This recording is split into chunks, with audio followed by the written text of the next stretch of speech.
الحمد لله رب العالمين، والصلاة والسلام على سيد الأنام والمرسلين وعلى آله وأصحابه وأتباعه أجمعين. بسم الله الرحمن الرحيم. فصل: الثقة من وثقه كثير ولم يضاعف، ودونه من لم يوثق ولا ضعفه. امام ذهبي رحمه الله د دې ځای یو دغه طبقاتو د ثقاتو ته اشاره کوي. طبقات کې د ثقاتو راشي چې ثقات څنګه طبقې دي. نو طبقه اوله ده هغه دا اوله طبقه ده چې ډیرو د هغه توثیق کړی وي، چا تضعیف نه وي کړی. دا نو هغه اعلی مرتبه د ثقاحت ده، دغه نو هغه لوړه مرتبه ده، دا مرتبه الاوله ده. صحیح سو. ودونه من لم يوثق ولا ضعف. درجه راکشته بیا په رتبه کې هغه څوک دي چې نه تضعیف سوی وي نه توثیق سوی وي، خو تخریج د روایاتو د کړی وي اصحاب د صحیحین. نو هغه چې دا دی روایت جن وکي په دغه روایت باندې هم دا توثیق ضمني سو. ځکه وس یو سړی دی نه توثیق سوی دی او نه تضعیف سوی دی او روایت امام بخاری ځین کړی دی. نو د دې خدا معنا د امام بخاری خو چې زه فقط صحیح روایت راجم کوم، نو امام بخاری وایي چې دا روایت صحیح دی. نو چې صحیح دی نو خو معلومه ده چې یعنی معنا دا ضمني ثقاحت دی ته ورکی. نو دا ضمني ثقاحت دی او پر دې باندې تک کړی دی. دغه ثقاحت معتبر بللی دی امام میزی، امام مغلطائی، علامه ابن حجر، ابن دقیق العید رحمه الله، ابن صلاح رحمه الله، علامه سخاوی رحمه الله، علامه سیوطی رحمه الله، او دا موقظی کې علامه ذهبی رحمه الله. دی ټول دا توثیق، دا ضمني توثیق بللی دی او دا دویمه درجه ده. صحیح سو. ورسته یو خبره هغه په سبا کې راځي چې دی روایت جن وکي په اصول کې. یو دا دی چې دی روایت جن وکي په متابعاتو کې. اوس اصول کوم روایت توای، متابعات کوم روایت توای، د دې دوه طریقې دي د هرې وی. په دغه کې ډیر خلک غلطیږي، خلک د بحث باندې راشي بره دا نور معلومه چې دا د اصول روایت کوم یو دي دوته خدا سبا مبحث دی، دا سبا ته پرېږدو. صحیح سو. چې بخاری روایت جن وکي او نه تضعیف بل ځای پیدا کیږي نه توثیق بل ځای پیدا کیږي، دا هم توثیق دی، توثیق ضمني په نزد د ذهبي، په نزد د میزی، په نزد د مغلطائی، په نزد د ابن حجر، په نزد د دقیق العید، په نزد د سخاوي او سیوطی رحمهم الله. دا دویمه درجه ده، دویمه طبقه ده. دریمه طبقه نو وس دی دا دویمه طبقه ذکر کین ور سره راځو پر تورو. فإن خرج حديث هذا في الصحيحين. کدا سړی دی چې نه توثیق سوی دی نه تضعیف سوی دی او حدیث مخرج سوی دی فصحیحین کی فهو موثق بذلك. هغه په دغه باندې دغه ثقاحت باندې بیان سو، دا د توثیق وکړی سو په دغه باندې چې تخریج وکړي د حدیث ته صحیحین. صحیح سو. دریم: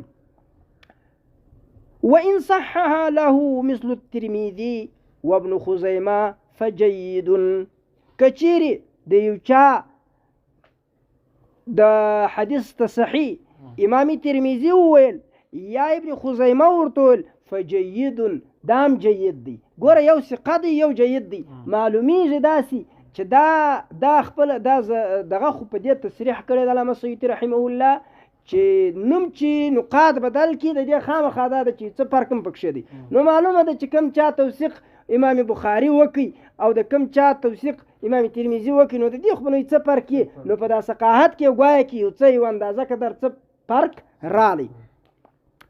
نو دی وای و ان صحح له الترمذي وابن خزيمه فجيد. نو دا بیا دریمه طبقه ده، دا بیا څویمه طبقه ده، دریمه طبقه ده د ثقاحت. څلورمه طبقه وز دی ذکر کوي. و ان صحح له كالدار قطني والحاكم فاقل احواله حسن حديثه. څلورمه طبقه ده چې دار قطني او حاکم داغه حسن وکي، نو دا بیا څلورمه طبقه د ثقاحت ده. دلته یو خبره قابل نظر خبره ده چې امام ذهبي هغه سړی دی چې د امام ترمذي تحسین او تصحیح معتبر نه بولي. امام ذهبي رحمه الله په میزان الاعتدال کې دا دی پروت. په میزان الاعتدال کې د امام ترمذي ترجمه وګوري. امام ذهبي رحمه الله د امام ترمذي په ترجمه کې دا خبره لیکي چې ولذلك یعنی د تحسین او دغه چې ذکر کې چې د تحسین کوي د بعض داسې احادیث د چې هغه ضعیف وي یا تصحیح د بعض داسې احادیث د کې چې هغه صحیح نه وي، نو بیا دی وایي ولذلك لا يعتمد العلماء على تصحيح الترمذي. دا په میزان الاعتدال کې دا خبره کړې ده. کتل یې ستې د امام ترمذي راواړوي بس په امام ترمذي کې ته خپل پیدا کیږي دا میزان الاعتدال دی. اوس ستې د سبق بعد وګور. نو امام ترمذي پر تصحیح باندې اعتبار او دا ویلي دي چې علما پر دې باندې اعتماد نه کوي. دا څوک وایي؟ امام ذهبي صاحب وایي. او دلته بیا څه وایي؟ وإن صحها له مثل الترمذي وابن خزيمة فجيد. د دې ځای سیدا معلومیږي چې د امام ترمذي پر تحسین او تصحیح باندې اعتماد ستا کړی ستا. او په میزان کې څه وایي؟ ولذلك لم يعتمد العلماء على تصحيح الترمذي. نو د دې دوه در مابین ټکر ستا که نسته؟ په دغه وجه باندې چې دا خبره کړې ده امام عراقي چې پر ترمذي باندې کومه شرح لیکل کړې ده بیا پر امام ذهبي باندې رد کړی دی. داسې وایي وما نقله عن العلماء من انهم لا يعتمدون على تصحيح الترمذي ليس بجيد. هغه عراقي وایي دا خبره صحیح خبره نه ده چې ده کړې ده. وما زال الناس همیشه د خلک یعتمدون تصحیحه هغه د پر تصحیح باندې اعتماد کوي. علامه عراقي ردم باندې کړی دی. نو د ذهبي په دوه خبرو کې چې رالی دلته ټکر رالی تضاد رالی. نو دا تضاد به څنګه ختمیږي؟ نو موږ وایو ګوره د اعتماد پر دوه قسمه دی. یو اعتماد مطلق دی، یو اعتماد مقید دی. اعتماد مطلق دا دی چې بس دغه کومه خبره ومنله بس موږ سره تسلیم ده. لکه امام بخاري چې کومه تصحیح وکړي بس موږ سره تسلیم ده. بیا په هغه کې موږ چونو چرا کوو بیا موږ دی وایو چې یا دا دی سوي دي دی سوي دي دا نو ضعیف دي راوړي الا هغه خلک چې هغه مریض القلب وي. بل څوک خو د امام بخاري او د امام مسلم پر تصحیح باندې څه نه وایي. نو دا کومه دا اعتبار او دا اعتماد مطلق دی. دا اعتماد مطلق دی. او یو بیا اعتماد مقید وي. یعنی دا مطلب چې موږ خو اعتماد خو باندې کوو په دې کې خبره نشته چې اعتماد نه باندې کوو، خو بیا هم موږ چانبین پسکو د نور ائمه سره د قول ګور. نو امام ذهبي چې نه پی کړی ده هغه نه پی د کم اعتماد ده د مطلق. او چې کم دلته بیا دی اثبات کوي دا کم اعتماد دی؟ دا اعتماد مقید دی. په پوه شواست د امام ذهبي د عباراتو په تعرض میم سر خلاص په تطبیق میم سر خلاص بس زو مخته. دا هغه خبرې دا څه داسې خبرې. دویمه په دې کې یوه بله نادره خبره دا ده چې د حاکم و دارقطني سره جمع کړي دي. حاکم خدا دی معلوم دی چې متساهل دی. حاکم څوک دی؟ او دارقطني چې بیا دی هغه څوک دی؟ معتدل دی. دلته دا د لحاظ څه داسې دغه چې دارقطني هم متساهل دی لکه څوک. دا بل تعارض دی د امام ذهبي په خبره کې راځي. دا امام دا حاکم در ټولو امام ذهبي په خبر دی او در ټولو ډېر ردم ده باندې کړي ځکه د پر مستدرک باندې بیا تلخیص ته د هغه څه درته معلوم دی. نو امام دارقطني او څوک یې په یوه درجه کې سره راوستلي دي حاکم. نو د دې دا معنا ده چې دارقطني هم چشتي ځکه نو چې یوه درجه ورکوي نو څه مطلب دی؟ نو سره یو رقم. نو د دې څه دا معلومیږي. خو د هغه ذهبي بیا دا درجات ذکر کوي بیا روایي وایو هغه څوک دی چې متساهل وي و متساهل كالترمذي والحاكم والدارقطني في بعض الأوقات. ويوم متساهل دی په حکم کې په هغه کې څوک ذکر کوي؟ امام ترمذي او حاکم. نو په بعض ځای کې خدای دغه معنا سوله چې متساهل په بعض ځایو کې دی همیشه متساهل نه دی. هغه د نورو د تساهل در مابین فرق شته. دا په بعض اوقات په کته چا سره ولګوي؟ دارقطني سره. او دا نور سره په بعض اوقات نه ولګوي. نو خدای دا معنا ده چې د دارقطني د تساهل او د چا د تساهل د حاکم د تساهل فرق شته. نو دلته بیا برته په څه کې ځل کړی دی؟ په یوه درجه کې. او دا هغه رقم بل ځای بل ځای بیا امام ذهبي وایي وقسم منهم معتدل، بعض اقسام داسې دي چې هغه په دې کار کې معتدل وي، لکه څوک كأحمد والدارقطني وابن عدي، لکه امام احمد او دارقطني او ابن عدي. او دلته بیا امام دارقطني رحمه الله دا په معتدل خلقو کې دا دغه کړی دی. نو احسن خبره او لا خبره هغه دا ده چې امام دارقطني دی په معتدلو کسانو کې. اما تساهل دا احیانا ځینې کېږي، هغه انسان دی در انسان څه کېږي. نو دلته خبره هغه خبره صحیح ده چې دی د اعتدال لکه دا خبره نه ده صحیح چې کومه خبره چې دی راولي په غالب کې د امام حاکم سره زما سر نه دی خلاص چې به پوه سوي یاست که به نه یاست پوه سوي. دوه تعارض و د امام ذهبي. یو تعارض په دې ځای کې راغلی چې د امام ترمذي پر دلته اعتماد وکړي د پر چا باندې پر تصحیح باندې، او بل ځای وایي چې دی علماو اعتماد نه دی باندې کړی، دی متساهل دی. نو بیا موږ وویل چې اعتماد پر دوه قسمه دی، یو مطلق دی یو مقید دی. نو یو ځای مطلق مراد دی بل ځای مقید مراد دی. او بیا دویم تعارض په دې کې دویم د امام ذهبي د پیدا شوی چې د حاکم او ترمذي متساهل بللی دي او دارقطني احیانا متساهل بللی دي په بعض اوقات کې، او بل ځای چې معتدل ذکر کړی دی وای احمد دی ابن عدي دی دارقطني دا معتدل دي. نو د هغه عبارات څه داسې معلومیږي چې دارقطني دغه دی معتدل دی، او د دې عبارت څه داسې معلومیږي چې متساهل دی ځکه د حاکم سره په یوه کړۍ کې اچولی. صحیح سو. نو جواب می دا ورکړي چې ښه خبره دا ده چې امام دارقطني دا معتدل دی، اما احیانا متساهل دی. دغه هغه اولا خبرې. نو به راځي وقد اشتهر عند طوائف من المتأخرين إطلاق اسم الثقة على من لم يجرح مع ارتفاع الجهالة عنه، وهذا يسمى مستورا ويسمى محلها صدق ويقال فيه شيخ. اي ثقه په نيز د متقدمینو دې ته ویل کېدی، په نيز د متقدمینو ثقه دې ته ویل کېدی چې مستور و دې ته، یعنی ثقه هغه چاته ویل کېدی چې ضبط عدالت د کامله درجه. او متأخرین دا امام الذهبي رحمه الله په سیر اعلام النبلاء کې ذکر کړی دی د ابن خلات په ترجمه کې هغه ذکر کړی دی باره داسې وایي ووثقه ابو الفتح ولم يعرف من الحديث شيئا. وتوثيق یې سوی دی خو حدیث لم يعرف من الحديث شيئا دغه توري مرسل راوړي دی. وایي ثقه دا یعنی مطلب ثقاحت د دې زمانې سره امام ترمذي امام ذهبي په سیر اعلام النبلاء کې دا ما په خپله کې کتلی دي، په سیر کې په خپله طبع کې مې کتلی دي.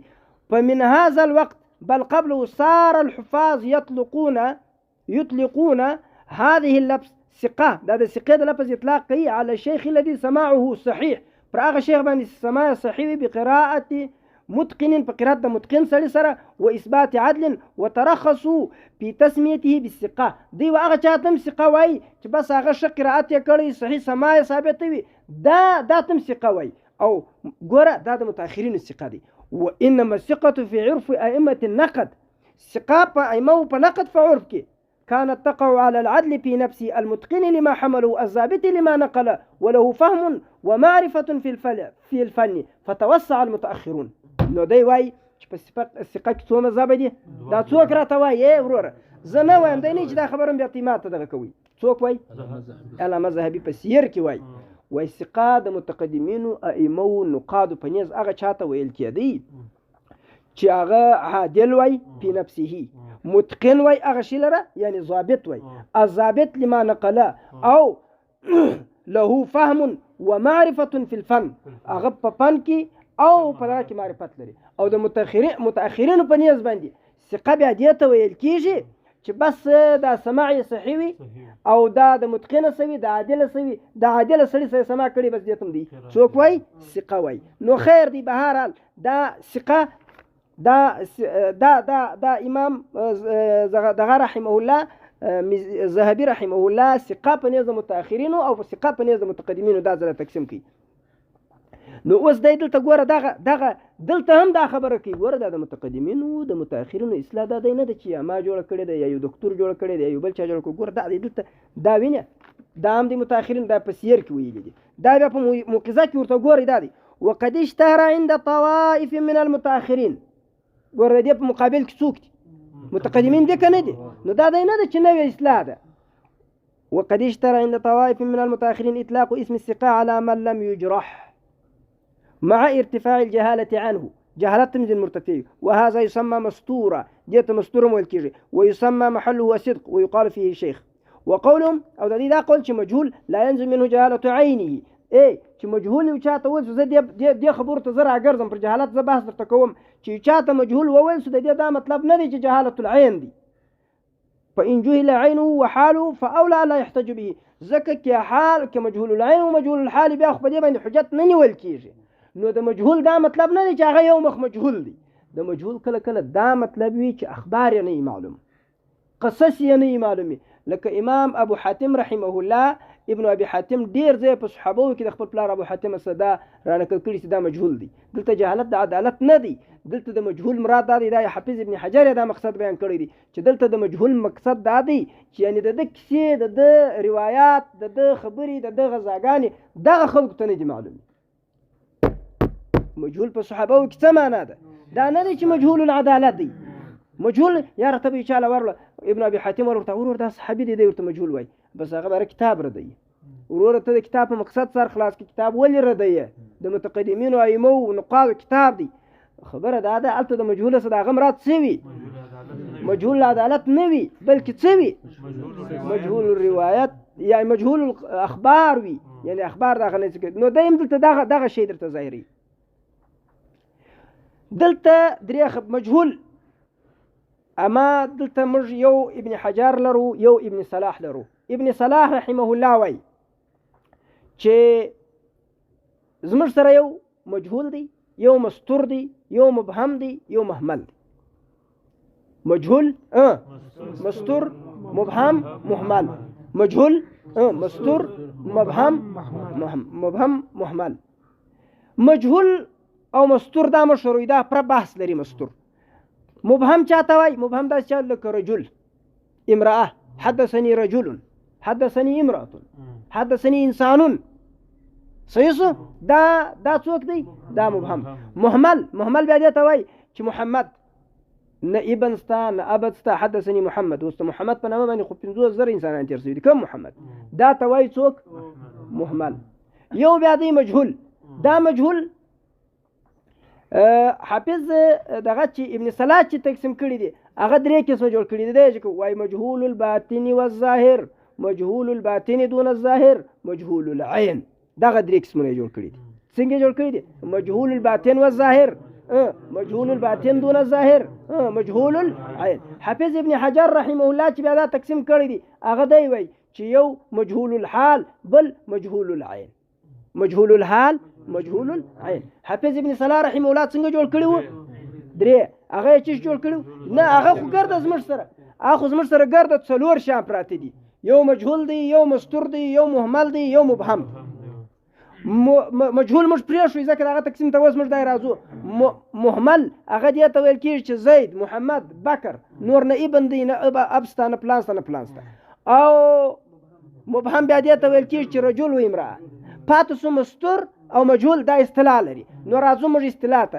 ابن صلاح رحمه الله درې قسمه ذکر کړی دي. و یو مجهول الباطن و ظاهر دی یو مجهول الباطن دی دون ظاهر دی یو مجهول العين دی. ابن صلاح دوه قسمه جوړ کړی دي یو مجهول الحال دی یو مجهول العين دی. مجهول الحال دا هو الذي روى عنه اكثر من واحد لكنه لم يوثق چې درې ډېر روایت جنوي کې توثیق نه بیان شوی. نو دا مجهول العين دی ځکه ډیرو کسو روایت کړي. مجهول العين جن رفع ده جهالت عين جن رفع دی یعنی مجهول العين نه دی خو حال بیا مجهول دی ځکه چې توثیقي صریحي سوي نه دی. او مجهول العين هغه بیا دې ته وای چې دا هغه فقط یو سړي روایت کړي نو دا نه د عین معلوم دی نه د حال معلوم دی. نو دا مجهول العين دی. اوس موږ راځو د ابن صلاح دغه اوس په ابن صلاح کې خپل یو شی زیات په مجهول العين کې خدای سره یو دا خو یو شی.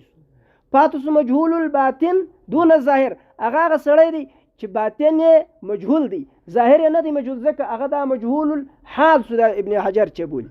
او ابن صلاح چې دا یو مجهول ذکر کړی دی چې کوم مجهول دی؟ مجهول ظاهر الباطن. دغه ته نو موږ ویلی سو چې دا به مستور دا به څوک وي؟ مستور. دا مستور بعضې خلک وایي چې دا هغه مبهم دی لکه هغه رجل مبهم ځکه مبهم بیا هم حافظ ابن حجر ذکر کړی دی. بعض وایي دا مستور دی. مستور په نیز د متأخرینو هغه چاته وایي چې من عرفت عدالته الظاهره دون الباطنه، دا د یوې اصطلاح مطابق دغه ته وایي. نو که دغه ته ووایي بیا خو دا مستور د ابن صلاح هغه د ابن حجر مستور نس. او په متقدمینو په نیز باندې هغه دی چې عدالت او ضبط صحیح وي خو درجه د ثقت نه رسیدلی، در ثقه په درجه کې راکښته وي بیا هم عدالت او ضبط چی شوي یو اندازه قدر برابر وي، خو د هغه پر ثقه در هغه راکښته وي. ځکه په هغه کې خو موږ ډېر شروط وویل تی په یاد اوس په دغه کې. نو خیر اوس دغه د ابن حجر د ابن صلاح یو قسم زیاتیږي. ابن حجر وایي یو مجهول الحال دی یو مجهول العین دی، ابن صلاح وایي یو مجهول الباطن و ظاهر دی، یو مجهول الباطن دون ظاهر دی، او یو مجهول العین دی. نو په مجهول العین کې سره برابر شو. په مجهول الحال کې چې هغه مجهول الحال ورته وایي هغه ته دا دی مجهول الباطن دون ظاهر وایي. دغه مجهول الباطن و ظاهر چې دواړه دغه نو څوک دی؟ نو دا موږ وایي که چیرې د مستور در مستور لاندې کو در مستور نه لاندې کېږي، موږ ویل چې مستور دی خو در مستور نه لاندې کېږي، نو په دې کې به موږ دا ووایو چې دا مبهم شي. نو بیا مبهم بیا حافظ ابن حجر جلا ذکر کړی دی. نو به د ابن حجر و د ابن صلاح په دې ځای کې چې سره راسي اتفاق سره راسي. خو ګورئ دا د مجهول خبرې د غیر مجهول وو، دا رقم تقسیم په متقدمینو کې نه وو. دا اول خطیب بغدادي ذکر کړی دی. هغه وایي من لم يشتهر بطلب العلم ولم يروى عنه الا واحد. دلته مجهول ذکر کړی دی برای دغه توري کې ویل دي، برای چې مثالونه ویل دي ګرځي هغه مثالونه ویلي چې اوس نه دا دوه قسمه جوړیږي یا یو قسم جوړیږي. خیر بهرحال دا بل تحقیقي مسله ده. دغه نه موږ ته را معلومه سوله چې مستور دا هم استعمالیږي، مجهول الحال مجهول العین. د هر یو حکم دا دی. ګوره مستور چې دا مبهم دی دا مختلف به دی، یعنی څوک وایي د قبلیږي څوک وایي نه قبلیږي. خو بهرحال په دې کې مولا خبره ده چې دا به عرض کېږي پر نور روایت باندې که تطابق بیا قبول کړي نه قبول. او مجهول الحال هغه کې توقف دی بلا ریب و بلا شک. په دې کې څه دی؟ توقف دی. توقف به در هغه وخت کوي چې نظر به د په حدیث کې کوي چې دا یعنی د مثال په توګه څه چمپه کېږي. نو کله که چیرې په متن کې نکارت بس مردود، که په متن کې نکارت نو بیا پر عرض کېږي په دا نور باندې. که چیرې نور نکارت نو کې بس خالي دغه بیا ضعیف سو. او که چیرې داسې د قبولیت در کله قبولیت ته ورسېږي دا هغه رقم مجهول الحال دی. یعنی په هر یو کې حکم چې دی هغه د هر یو د حکم د هغه د خاص نقطه پورې د حدیث د خاص نقطه پورې بیا خاص لري. کله به قبله کله به نه قبله، کله به وړي کله به نه وړي، کله به منکر بوله کله به موضوع بوله. لکه ائمه او نقاد د دې سره د خپل تطبیقي کار هغه دغه رقم کړی دی. نو یعنی په هغه کلیه خبره دا نست صحیح سو جهالت سو مجهول د مجهول اسلام مجهول بیا مجهول چې موږ څو الفاظ لرو څلور چش لرو مجهول مستور مهمل مبهم. بیا می مهمل لکه زید محمد چې نوسر ابو ابن نوسر، مبهم لکه رجل و امراه. مجهول مستور بیا راواخ مستور په نيز متأخرین و به شي چې هغه من عرفت عدالته الظاهره دون الباطنه، او د په نيز متقدمین بیا من اجتمع العداله وضبط لكنه لم يصل الى درجه الثقه. دغه د متأخرین په نيز بیا رااله د ابن صلاح او ابن حجر تقسیم ته چې مجهول می راواخستي. نو ابن صلاح وايي چې مجهول دا درې قسمه مجهول راځي: مجهول الظاهر والباطن، مجهول الباطن دون ظاهر، مجهول العين. ابن صلاح دوه قسمه ذکر کړی دي: مجهول الحال مجهول العين. مجهول الحال دا مجهول الباطن دون ظاهر دا مجهول الحال دی، يعني هو الذي يروي عنه اكثر من واحد ولم يوثق. او مجهول العين هو الذي لم يروي عنه الا واحد ولم يوثق، دا مجهول العين دی. او مجهول الظاهر والباطن دا نو موږ چې یوسو دا براړو قرار به مبهم ته ورو. مبهم خو نو دراغو پوری بهم مطلب حکم بیا د اړ وده چې دی دغه مطابق دی، دغه کار مطابق دی. راځي وذاتور وقول مجهول لا يلزم منه جهالة عينه فإن جهل عينه وحاله فأولى ألا يحتج به وإن كان المنفرد عنه من كبار الأثبات فأقوى لحاله ويحتج بمثله جماعة كالنسائي وابن حبان. اورور کچیر داس خبر رااله چې منفرد د دای سړی وو چې هغه د کبار ائمه وسو، من لم يروي عنه الا واحد، خدا واحد دی لکه د بل لس لکه امام شعبه. نو په دا رقم ځای کې هم بیا ورته کتل کېږي، یعنی په دا رقم ځای کې کله دی د جهالت د ارتفاع په پورته کېږي. ځکه شعبه داسې سړی دی چې هغه زه د دې چا روایت نه اخلم، هغه التزام کړی چې موږ د دې یا امام بخاري د روایت را کړی دی هغه، نو هغه هم بیا چې د قبولیت درجه ته راځي.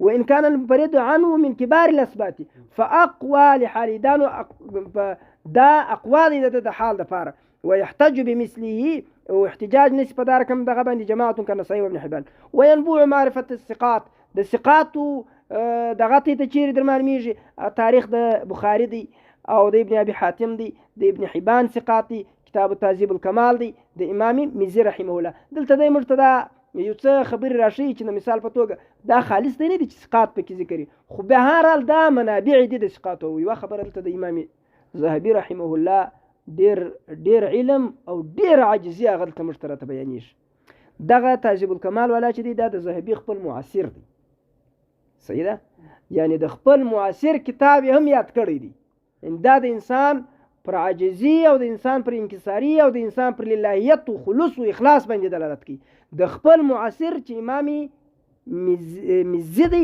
داغه تهذیب الکمال هم د په حوالو کې را ذکر کړی دی بس سبحان ربك رب العزة عما يصفون وسلام على المرسلين والحمد لله